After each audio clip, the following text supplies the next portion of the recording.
Hello everyone, set പരീക്ഷയുടെ മുൻകാല ചോദ്യപേപ്പറുകൾ പരിചയപ്പെടുത്തുന്ന ഐ+ന്റെ സെറ്റ് ക്രാക്കർ എന്ന സെഷന്റെ ഏറ്റവും പുതിയ അധ്യായത്തിലേക്ക് ഏവർക്കും സ്വാഗതം.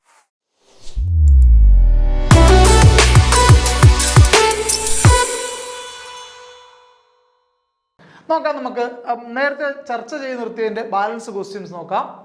What is juice jacking? അതായത് ജ്യൂസ് ജേക്കിംഗ് എന്താണെന്നാണ് ചോദ്യം. അതിന് കുറേ ഓപ്ഷൻസ് തന്നിട്ടുണ്ട്. ഐ.ടി.യുമായി റിലേറ്റ് ചെയ്ത ടോപ്പിക്കാണ്.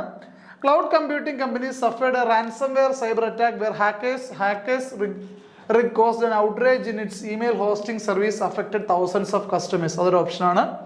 Type of cyber attack linked with AI and other next-gen technologies, web threats, fraud and scamming scenarios to get more intricate and challenging to detect. രണ്ടാമത്തെ option ആണ്. ഓപ്ഷൻസ് എല്ലാം കുറച്ച് വലിയ ഓപ്ഷൻസുകളായിരിക്കും, കുറച്ച് വായിച്ച് മനസ്സിലാക്കുന്ന ഓപ്ഷൻസ് ഉണ്ടാകും കേട്ടോ. Type of cyber attack where hackers rig publicly accessible USB power charging stations like those found at airports, rail stations, malls, etc. with malware or hardware modifications to illegally access data on connected mobile devices. Last option കൂടെ നോക്കാം നമുക്ക്. Okay. Crypto scams, cyber attack where hackers rig interpersonal relationship tragedy and a financial disaster for the victims. ഇത്ര options. ഇതിപ്പോൾ നമുക്ക് option വായിച്ച് മനസ്സിലാക്കി എടുക്കുന്നതിന് പരിമിതിയുണ്ട്. കാരണം ജ്യൂസ് ജേക്കിംഗ് എന്താണ് കൃത്യമായി അറിയാത്ത ഒരാളെ സംബന്ധിച്ച് ഈ ഓപ്ഷൻസിൽ നിന്ന് ഉത്തരത്തിലേക്ക് എത്തിക്കിടുന്ന കുറച്ച് പ്രയാസമുള്ള കാര്യമാണ്. ഓക്കെ, അപ്പോൾ ഈ ഓപ്ഷൻസിനെ പറ്റി വ്യക്തമായ ധാരണ ഉണ്ടാവണമെങ്കിൽ എന്താണ് നമ്മുടെ ക്വസ്റ്റ്യൻ, ആ ക്വസ്റ്റ്യനെ പറ്റിയുള്ള പ്രിലിമിനറി നോളജ് നമുക്കുണ്ടെങ്കിൽ മാത്രമേ ഇതിൽ നിന്ന് അതായത് ബുദ്ധിപൂർവ്വം ചൂസ് ചെയ്യാനൊക്കെ ബുദ്ധിമുട്ടാണ്. ഓക്കെ, അപ്പോൾ ഇവിടുത്തെ ഓപ്ഷൻ വരുന്നത് ഓപ്ഷൻ സി ആണ് കേട്ടോ. A type of cyber attack where hackers rig publicly accessible USB power charging stations like those found at airports, rail stations, malls, etc. with malware or hardware modifications to illegally access data on connected mobile devices. അതായത് നമുക്ക് publicly available ആയ USB port ഉണ്ടല്ലോ, ആ പോർട്ടുകളിൽ കൂടി നടത്തുന്ന, അത് access ചെയ്തുകൊണ്ട് നടത്തുന്ന ഒരു ഹാക്കിംഗ് ആണ് ആക്ച്വലി ജ്യൂസ് ജേക്കിംഗ് എന്ന് സിമ്പിളായിട്ട് നമുക്ക് പറയാം. നോക്കിയോളൂ, കറക്റ്റായിട്ട് ഒരു ഡെഫിനിഷൻ പറഞ്ഞാൽ it is a way of hacking, by ആണ് കേട്ടോ, by installing a malware or hardware modification to a system, thereby hijacking it to copy, delete or modify sensitive files by means of USB cable. Mostly this happens in public USB charging stations. Okay, എന്ന് പറഞ്ഞാൽ നേരത്തെ പറഞ്ഞതുപോലെ പബ്ലിക്കായ USB charging station ലഭിക്കുന്നിടത്താണ് ഇത് കൂടുതൽ നടക്കുന്നത്. USB വഴി എന്തെങ്കിലും ഒരു മാൽവെയർ ഇൻട്രൊഡ്യൂസ് ചെയ്യുക, അല്ലെങ്കിൽ ഇൻസ്റ്റാൾ ചെയ്യുകയോ, അല്ലെങ്കിൽ ഹാർഡ്വെയർ ഉണ്ടാക്കുന്ന മോഡിഫിക്കേഷനിലോ ഒക്കെ കൂടി ഒരു സിസ്റ്റത്തിൽ നിന്ന് അല്ലെങ്കിൽ ഒരു ഡിവൈസിൽ നിന്ന് വളരെ സെൻസിറ്റീവായ വിവരങ്ങൾ എന്ത് ചെയ്യുന്നു, ഹൈജാക്ക് ചെയ്യുന്ന ഈ തരം സൈബർ അറ്റാക്കിനെ വിളിക്കുന്ന പേരാണ് ജ്യൂസ് ജേക്കിംഗ് എന്ന് പറയുന്നത്. ക്ലിയർ ആണല്ലോ? അപ്പോൾ ഓപ്ഷൻസ് നല്ലതായിട്ട്, അതായത് ഇതിനെപ്പറ്റി കൃത്യമായ ഒരു ധാരണ ഉണ്ടെങ്കിൽ മാത്രമേ നമുക്ക് ഓപ്ഷനിൽ നിന്ന് ചൂസ് ചെയ്യാൻ സാധിക്കത്തുള്ളൂ എന്നൊരു പ്രശ്നമുണ്ട് ഇവിടെ. ഓക്കെ, അപ്പോൾ കാര്യം മനസ്സിലായെന്ന് കരുതുന്നു. അപ്പോൾ ജ്യൂസ് ജേക്കിംഗ് എന്ന് പറഞ്ഞാൽ കൂടുതലായി നടക്കുന്നത് പബ്ലിക്കായ USB പോർട്ടുകളുടെ ആക്സസ് ഉള്ള സ്ഥലങ്ങളിലായിരിക്കും. ഓക്കെ, അപ്പോൾ അതിൻ്റെ ഓപ്ഷൻസിനകത്ത് അതിന് കുറച്ച് എക്സാമ്പിൾ, കുറച്ച് സ്ഥലങ്ങൾ പറയുന്നുണ്ടല്ലോ. Okay, charging stations like those found at airports, എയർപോർട്ടുകളിൽ, റെയിൽവേ സ്റ്റേഷൻസ്, മാളുകളിലൊക്കെ പബ്ലിക്കായി ലഭിക്കുന്ന USB ചാർജിങ് സ്റ്റേഷനിലാണ് ഇത് കൂടുതലും സംഭവം. അപ്പോൾ അത്തരം പബ്ലിക്കായ സ്ഥലങ്ങൾ യൂസ് ചെയ്യുമ്പോൾ നമ്മൾ ശ്രദ്ധിക്കണം. അതുപോലെ നമ്മൾ പബ്ലിക് വൈഫൈ ഉണ്ടല്ലോ, ഫ്രീ ആയി ലഭിക്കുന്ന പബ്ലിക് വൈഫൈകളിലൊക്കെ പേയ്മെൻറ്റ് ചെയ്യുമ്പോഴൊക്കെ ശ്രദ്ധിക്കേണ്ട കാര്യമൊക്കെ നമ്മുടെ ഒരു പൊതുബോധത്തിൽ നിന്നുകൊണ്ട് നമ്മൾ അറിഞ്ഞിരിക്കേണ്ട ചില കാര്യങ്ങളാണ്. അപ്പോൾ ജ്യൂസ് ജേക്കിംഗ് നമ്മുടെ ഡേ ടു ഡേ ലൈഫിൽ വളരെ ഇമ്പോർട്ടൻ്റ് ആയ ഒരു കാര്യമാണ്. എല്ലാവർക്കും ഇതിനെപ്പറ്റിയുള്ള ധാരണ ഉണ്ടാകും. ഓക്കെ, ശരി, നെക്സ്റ്റ് ക്വസ്റ്റ്യനിലേക്ക് പോകാം. Two persons P and Q were born on the same date and month but in two different years. പിയും ക്യൂവും ജനിച്ചത് ഒരേ മാസത്തിൽ ഒരേ ഡേറ്റിലാണ്, പക്ഷെ രണ്ട് വ്യത്യസ്ത വർഷങ്ങളിലാണ്. such that P is 4 years older than Q. P ക്യൂവിനേക്കാൾ 4 വർഷം മൂത്തതാണ്. അതായത് പി ക്യൂ ജനിക്കുന്നതിന് 4 വർഷം മുമ്പാണ് ജനിച്ചത്. പക്ഷെ എന്താ അവരുടെ പ്രത്യേകത? സെയിം മന്ത് ആണ്, സെയിം ഡേറ്റ് ആണ് അവരുടെ ഡേറ്റ് ഓഫ് ബർത്ത് എന്ന് പറയുന്നത്. അപ്പോൾ വർഷത്തിൽ വ്യത്യാസം ഉണ്ടെങ്കിൽ മന്തും ഡേറ്റും സെയിം ആണെന്നുള്ളതാണ് ഇവർ തമ്മിലുള്ള ഒരു ബന്ധം എന്ന് പറയുന്നത്. Okay, if P was born on Monday, then what could be the day of the week on which Q was? P ജനിച്ചത് മൺഡേ ആണെങ്കിൽ Q ജനിച്ചത് എന്നായിരിക്കാം എന്നാ ചോദിച്ചേക്കുന്നത്. കൃത്യമായി പറയുന്നില്ല. ഇവിടെ രണ്ട് ഓപ്ഷൻ വീതം തന്നിട്ടുണ്ട്. എന്തുകൊണ്ടാണ് ഇങ്ങനെ തന്നിരിക്കുന്നതെന്നും നമ്മൾ അറിയണം. അത് എക്സ്പ്ലനേഷൻ്റെ കൂട്ടത്തിൽ പറയാം. അപ്പോൾ അതായത് P ജനിച്ചത് മൺഡേ ആണ്, 4 ദിവസം കഴിഞ്ഞിട്ടാണ് ക്യൂ ജനിച്ചത് നമുക്കറിയാം. കാരണം പി ക്യൂവിനേക്കാൾ 4 വർഷം എന്താണ് ബാക്കാണ്, 4 വർഷം മുമ്പ് ജനിച്ച ആളാണ് പി ക്യൂവിനേക്കാൾ അല്ലേ. അപ്പോൾ ഈ 2 ദിവസം എന്തുകൊണ്ട് ഓപ്ഷനിൽ വന്നു എന്നുള്ള കാര്യം കൂടി നമ്മൾ മനസ്സിലാക്കണം. മൺഡേ ഓർ ട്യൂസ്ഡേ ഒരു ഓപ്ഷൻ വന്നിട്ടുണ്ട്, Tuesday or Wednesday, Thursday or Friday, Friday or Saturday. ഇതാണ് നമ്മുടെ ഓപ്ഷൻസ് വന്നിരിക്കുന്നത്. എന്തുകൊണ്ടായിരിക്കും 2 ഓപ്ഷൻ വന്നതെന്ന് നമുക്ക് ആർക്കെങ്കിലും ഊഹമുണ്ടോ എന്തുകൊണ്ടായിരിക്കുമെന്ന്?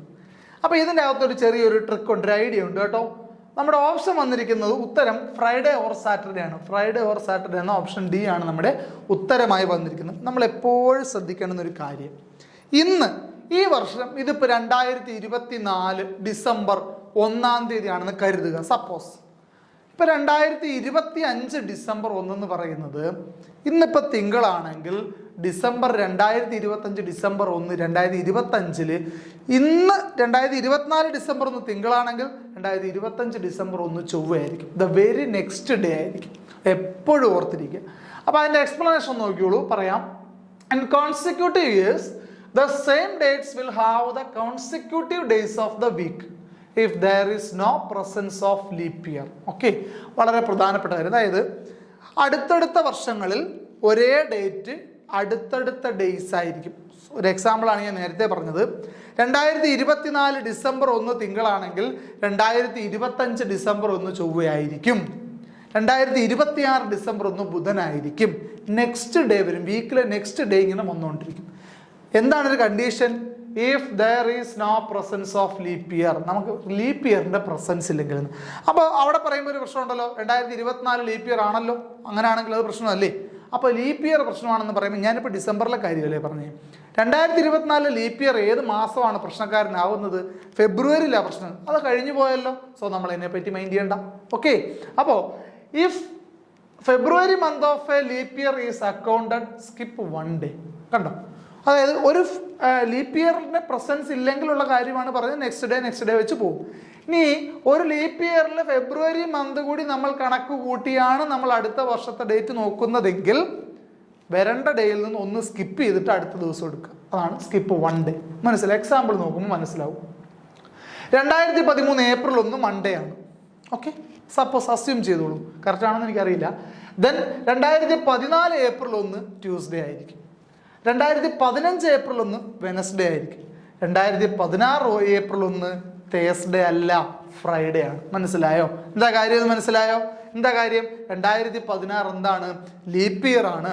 സോ 2015 ഏപ്രിൽ 1 നിന്ന് 2016 ഏപ്രിൽ 1 വരുമ്പോൾ 2016 ഫെബ്രുവരി അവിടെ അക്കൗണ്ട് ചെയ്തിട്ടുണ്ടല്ലോ. അങ്ങനെ അക്കൗണ്ട് ചെയ്തിട്ടുണ്ടെങ്കിൽ ഒരു ദിവസം നിങ്ങൾ സ്കിപ്പ് ചെയ്തോണം. മനസ്സിലായി? അപ്പോൾ അതുകൊണ്ട് തേഴ്സ്ഡേ നമ്മൾ സ്കിപ്പ് ചെയ്തു. വീണ്ടും 2016 ഏപ്രിൽ 1 2017 ഏപ്രിൽ 1 ആയാലോ, ഫ്രൈഡേ +1 സാറ്റർഡേ, അത്രയേ ഉള്ളൂ. അതുകൊണ്ടാണ് നമ്മുടെ ഓപ്ഷൻ മൺഡേയിൽ നിന്ന് 4 വർഷം കഴിഞ്ഞിട്ടല്ലേ ആള് ക്യൂ ജനിച്ചത്. അപ്പോൾ മൺഡേ വരുന്നത് പിയുടെ ബർത്ത്ഡേയിലാണ്. സോ 4 വർഷം കഴിഞ്ഞ് ക്യൂ ജനിച്ചാൽ സെയിം ഡേറ്റ് തൊട്ടടുത്ത വർഷം വന്നാൽ ട്യൂസ്ഡേ ആണ്, അതിൻ്റെ തൊട്ടടുത്ത വർഷം വന്നാൽ വെനസ്ഡേ, നെക്സ്റ്റ് ഡേ വന്നാൽ Thursday and 4th day Friday. In case ഇവിടെ ഏതെങ്കിലും ഒരു ലീപ്പ് ഇയർ വന്നിട്ടുണ്ടെങ്കിലോ അത് ഫ്രൈഡേ മാറി സാറ്റർഡേ. അതുകൊണ്ടാണ് ഇവിടെ എന്ത് വന്നത്? ഓപ്ഷനിൽ 2 ദിവസം ഇത് വന്നിരിക്കുന്നു. മനസ്സിലായി? അപ്പൊ നമ്മുടെ option Friday or normal case ആണെങ്കിൽ ഫ്രൈഡേ, ഇടയ്ക്ക് എവിടെയെങ്കിലും ഒരു ലീപ്പ് ഇയർ വന്നിട്ടുണ്ടെങ്കിൽ സാറ്റർഡേ. ഓക്കെ, ക്ലിയർ ആണല്ലോ? സംശയമില്ലല്ലോ? എപ്പോഴും ഓർത്തിരിക്കുക, ഇന്ന് എന്താണോ ദിവസം നെക്സ്റ്റ് ഇയർ ഇതേ ദിവസം ഈ വീക്ക് ഡേ ഏതാണോ അതിൻ്റെ തൊട്ടടുത്ത വീക്ക് ഡേ ആയിരിക്കും. ലീപ്പ് ഇയർ കൗണ്ട് ചെയ്യുന്നുണ്ടെങ്കിൽ ലീപ്പ് ഇയറിൽ ഫെബ്രുവരി കൗണ്ട് ചെയ്യുന്നുണ്ട്, അതാണ് പ്രധാനപ്പെട്ട കാര്യം. ലീപ്പ് ഇയർ കൗണ്ട് ചെയ്യുന്ന വെച്ച് കുഴപ്പമൊന്നുമില്ല. ഞാൻ പറഞ്ഞല്ലോ 2024 ഡിസംബർ 1 തിങ്കളാണ്, 2025 ഡിസംബർ 1 ഉറപ്പായിട്ടും ചൊവ്വയായിരിക്കും. 2024 ലീപ്പ് ഇയർ ആണ്. പക്ഷെ എന്ത് സംഭവിച്ചു? അവിടെ ഫെബ്രുവരിയെ കൗണ്ട് ചെയ്തില്ല. ഫെബ്രുവരിയെ കൗണ്ട് ചെയ്തില്ലെങ്കിൽ ഈ പ്രശ്നമൊന്നുമില്ല. മനസ്സിലായില്ലേ? ശരി, നെക്സ്റ്റ് ക്വസ്റ്റ്യൻ നോക്കാം. 6x6 strategy which is often seen in media is related to. ഈ പറയുന്ന സ്ട്രാറ്റജി എന്ന് പറയുന്നത് എന്തുമായി ബന്ധപ്പെട്ടതാണെന്നാണ് ചോദ്യം. ഓക്കെ, ഓപ്ഷൻസ് നോക്കാം. Reduce prevalence of anemia in women, children and adolescence through life cycle approach. അപ്പോൾ അനീമിയ നിർമ്മാർജ്ജനം ചെയ്യാനുള്ള വിമനിൽ ചിൽഡ്രനിൽ നിന്നും കൗമാരപ്രായക്കാരിൽ അനീമിയ നിർമ്മാർജ്ജനം ചെയ്യാനുള്ള ഒരു പദ്ധതിയാണെന്നാണ് പറയുന്നത് A option. B option reduce prevalence of TB in women through lifestyle approach. അതായത് ജീവിതശൈലി അപ്രോച്ചിലൂടെ വനിതകളുള്ള ട്യൂബർക്ലോസിസിനെ നിർമ്മാർജ്ജനം ചെയ്യുക എന്നുള്ളതാണ്. റെഡ്യൂസ് സെർവിക്കൽ ക്യാൻസർ യങ്സ്റ്റേഴ്സ്, ചെറുപ്പക്കാർക്കിടയിലുള്ള സെർവിക്കൽ ക്യാൻസറിനെ റെഡ്യൂസ് ചെയ്യുക എന്നുള്ളതാണ് മൂന്നാമത്തെ option. Eliminate poverty and hunger through sustainable lifestyle, അപ്പോൾ സുസ്ഥിരമായ ഒരു ജീവിതശൈലിയിൽ കൂടി ദാരിദ്ര്യവും പട്ടിണിയും ഒക്കെ അകറ്റുക എന്നുള്ളതാണ് ഡി ഓപ്ഷൻ. അപ്പോൾ ഇതിൻ്റെ ആൻസർ ആയിട്ട് വരുന്നത് ആക്ച്വലി 6x6x6 എന്ന സ്ട്രാറ്റജി വരുന്നത് അനീമിയ നിർമ്മാർജ്ജനവുമായി ബന്ധപ്പെട്ടാണ് കേട്ടോ. അപ്പോൾ നോക്കിക്കേ, in 2018, the government of India launched the Anemic Mukta Bharat AMB strategy to reduce prevalence of anemia in women, children and adolescents through lifestyle approach. അപ്പോൾ ജീവിതശൈലി അപ്രോച്ചിലൂടെ വനിതകളിലും അഡോളസൻസ് കൗമാരപ്രായക്കാരിലും കുട്ടികളിലുമുള്ള അനീമിയ നിർമ്മാർജ്ജനം ചെയ്യുക എന്ന ലക്ഷ്യത്തോടു കൂടി ഗവൺമെന്റ് 2018 അവതരിപ്പിച്ച പദ്ധതിയുടെ പേരാണെന്ത്? അനീമിയ മുക്ത ഭാരത്, ഷോർട്ട് ഫോം AMB.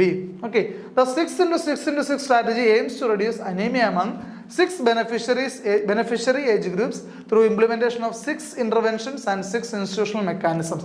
അതിനെ ആ മൂന്നിനെ ഡിനോട്ട് ചെയ്യാനാണ് 6x6x6 വെച്ചിരിക്കുന്നത്. ഓക്കെ, 6 ബെനഫിഷ്യറി ഏജ് ഗ്രൂപ്പുകൾ, 6 ഇന്റർവെൻഷൻസ്, 6 ഇൻസ്റ്റിറ്റ്യൂഷണൽ മെക്കാനിസംസ് എന്നുള്ളത് ആ ഒരു മെത്തേഡിൽ കൂടി, ഈ ഒരു ലൈഫ് സ്റ്റൈൽ അപ്രോച്ചിൽ കൂടി അനീമിയയെ എലിമിനേറ്റ് ചെയ്യുക എന്നുള്ളൊരു ഉദ്ദേശത്തോടു കൂടി 2018 കേന്ദ്ര സർക്കാർ പുറത്തിറക്കിയ അനീമിയ മുക്ത ഭാരത് എന്ന് പറയുന്ന ആ ഒരു പദ്ധതിയുടെ ഒരു സ്ട്രാറ്റജി വിളിക്കുന്ന പേരാണെന്ത്? 6x6x6 എന്ന് പറയുന്നത്. ക്ലിയർ അല്ലേ? ഓക്കെ, ശരി, നെക്സ്റ്റ് ക്വസ്റ്റ്യനിലേക്ക് പോകാം. Dash was a major Harappan seaport and a major trading centre located along the Bhogavo river, a tributary of Sabarmati in the Gulf of Khambhat in Gujarat, famous for dockyard. അതായത് ഹാരപ്പൻ സീപോർട്ട് ആയിരുന്ന, അതുപോലെ മേജർ ട്രേഡിംഗ് സെന്റർ ആയിരുന്ന, ഭൊഗാവോ റിവറിൽ situate ചെയ്തിരുന്ന, അതായത് Sabarmati റിവറിന്റെ tributary ഭൊഗാവോയിൽ situate ചെയ്തിരുന്ന, Gulf of കമ്പത്തിൽ, ഗുജറാത്തിലെ Gulf of കമ്പത്തിൽ situate ചെയ്തിരുന്ന ഒരു ഫേമസ് ഡോക്യാർഡ് ഈ പറയുന്ന ഏത് ഹാരപ്പൻ സൈറ്റിലായിരുന്നുള്ളതാണ് ചോദ്യം.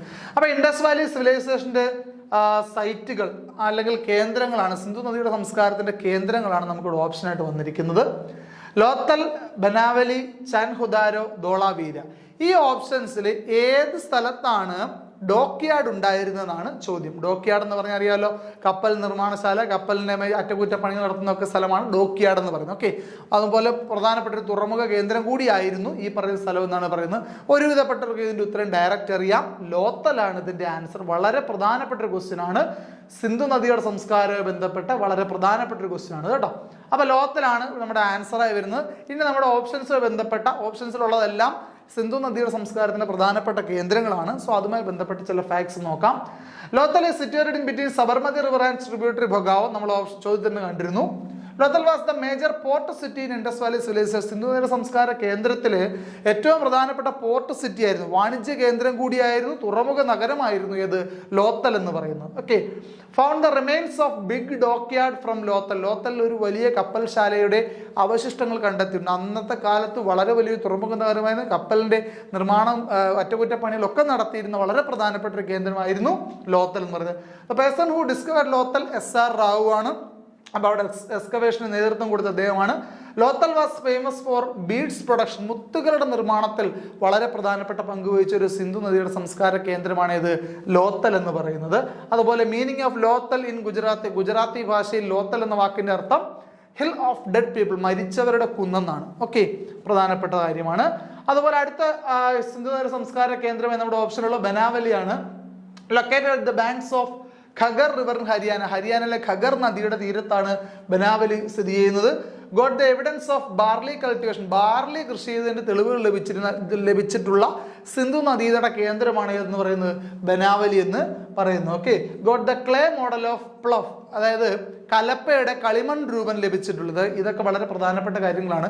ഇത് നമ്മുടെ പരീക്ഷയ്ക്ക് സ്ഥിരമായി ചോദിക്കുന്ന ടൈപ്പ് ക്വസ്റ്റ്യൻസ് ആണ്. അതായത് ഏത് സിന്ധു നദിയുടെ സംസ്കാര കേന്ദ്രത്തിൽ നിന്നാണ് കളിമൺ കലപ്പ ലഭിച്ചിട്ടുള്ളത്, അല്ലെ കളിമൺ കൊണ്ട് നിർമ്മിച്ച കലപ്പയുടെ ആകൃതി ലഭിച്ചിട്ടുള്ളതെന്നൊക്കെ ചോദ്യങ്ങൾ ചോദിച്ചിട്ടുണ്ട്. അതിൻ്റെ ഉത്തരം ബനാവലിയാണ്. ഓക്കെ, അടുത്ത സൈറ്റ് നോക്കാം. Chanhudaro, located in Sindhu province in Pakistan. നിലവിൽ പാകിസ്ഥാനിലെ സിന്ധു പ്രവിശ്യയിലാണ് ഈ ചാൻഹുദാരോ സ്ഥിതി ചെയ്യുന്നത്.